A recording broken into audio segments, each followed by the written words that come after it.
Hey everyone, it's Cherrylicious, and I'm sure that you're aware of the most recent My Little Pony film, released just last year on Netflix. You probably also know about the G4 My Little Pony movie, released in theaters in 2017, 5 years ago. Jesus Christ, that makes me feel old. Comparing the reviews for both of these movies, it's almost a night and day difference. People seem to vastly prefer the newer reboot film to the G4 original. That being said, I remember feeling pretty positively towards the G4 movie when I saw it for the first time, and I haven't seen it in at least a couple of years. So let's compare. I've prepared a series of topics to talk about between these two movies, and I'll be giving a point to the winner of each category. These categories are animation, characters, plot, music, and impact. The better movie will be the one with the most points. Let's get started. The animation in both of these movies is great. G4 goes for an upgraded version of Friendship is Magic's visual style, with thinner strokes, more detail, and a wealth of improvements to lighting and backgrounds. The characters are as exaggerated as ever, and the movie experiments pretty often with character design. G5 throws all animation conventions out of the window, and switches almost completely to 3D computer-generated animation, barring a small segment featuring the main six at the beginning. Character movements were toned down and feel natural in 3D, which I'm definitely thankful for. I appreciate the level of detail and attention given to both of these movies when it comes to visuals, and I gotta say that it's a little difficult to pick one over the other for this category.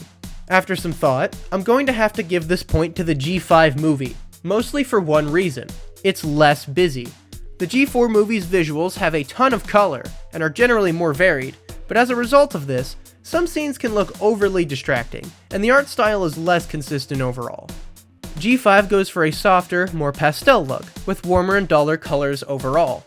I also think that the level of detail translates to the screen better in 3D than it does in 2D. It's a close one, but the animation point goes to G5. Characters are a tough topic to judge, considering in the G5 movie, all of the main characters are unique to the film, whereas with the G4 movie, the main characters come straight from the G4 TV show. With this in mind, I'm only going to consider the main six's writing in this movie specifically. I think that should be fair. While I liked a lot of the characters in the G4 movie, I felt like the movie itself was very segmented, and due to that, a lot of characters don't get a ton of development or screen time. In the main six specifically, I felt like Rarity, Applejack, and Fluttershy had little to contribute to the overall story, and side characters like Capper and the Storm King are among those I wish had been given more time. The only new character from G4 that I felt was a successful inclusion was Tempest Shadow. In my opinion, G5 felt much more focused in comparison. Instead of trying to include everyone, G5 has the luxury of picking a few characters and making sure their stories were fleshed out. Out of the 5 heroes in the film, I felt like they were given room to grow throughout, outside of maybe Zip. The main villain, Sprout, is a basic character, but an entertaining one nonetheless, and the side characters such as Queen Haven and Alphabettle are fun and offer substance to the overall narrative. I'll be giving the characters point to the G5 movie. Speaking of narrative, it's time to move on to the topic of plot. In the G4 movie, Canterlot is invaded by the Storm King and Tempest Shadow, leaving Twilight and friends with only a few last words from Princess Celestia to save the day. After a long journey and constantly being chased by Tempest, the cast converge back onto Canterlot to stop the Storm King. While it sounds simple, I actually really liked this narrative's detail and its execution. The journey takes the cast to many varied locations, and the motivations of the main characters switch from point to point, while their long-term goals largely remain the same. The major plot points all make sense and add to the story's message as well. In G5, the story involves Sunny, an idealistic Earth pony who dreams of unity, teaming up with her new friend Izzy the Unicorn to help mend relations in Equestria after years of resentment.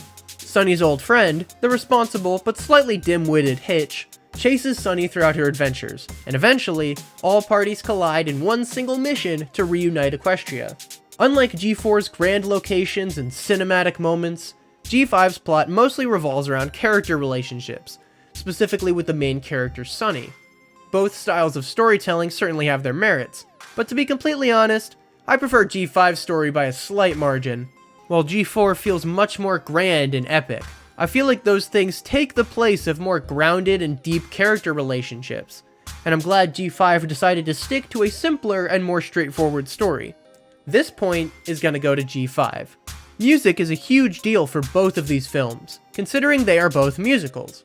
Admittedly, the G4 movie takes this aspect more seriously, as it has almost double the number of songs in its original soundtrack. G4 has hits like We Got This Together, which I think is a great opening number, I'm the Friend You Need, and Open Up Your Eyes, among many others. While I think the G5 soundtrack is still really good, with great numbers like Gonna Be My Day and Fit Right In, I'm gonna have to give this point easily to G4, with the quality and sheer amount of songs in its soundtrack. Lastly, we have the impact category. This point is all about what film has left a better and longer lasting impact on My Little Pony as a whole, and what will be remembered more fondly in the years to come.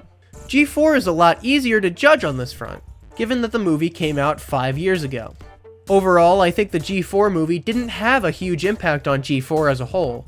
While it may be the biggest event in that generation's history by definition, it seems to me that most of its unique characters and developments are largely forgotten by the fanbase nowadays, from Capper to Sea Ponies to Sky Pirates. G5 is a tough case, given how recent the film is, but I'd argue that its impact is much better than G4's, given the completely new direction G5 took with the My Little Pony IP. This last point is going to G5. When I started writing the script for this video, I honestly didn't expect G5 to win this decisively. While I definitely enjoyed both movies, I think the G5 movie is better overall and will better stand the test of time moving forward with Generation 5 and My Little Pony. Let me know if you disagree with any of my arguments in the comments, and thanks for watching. See you next time!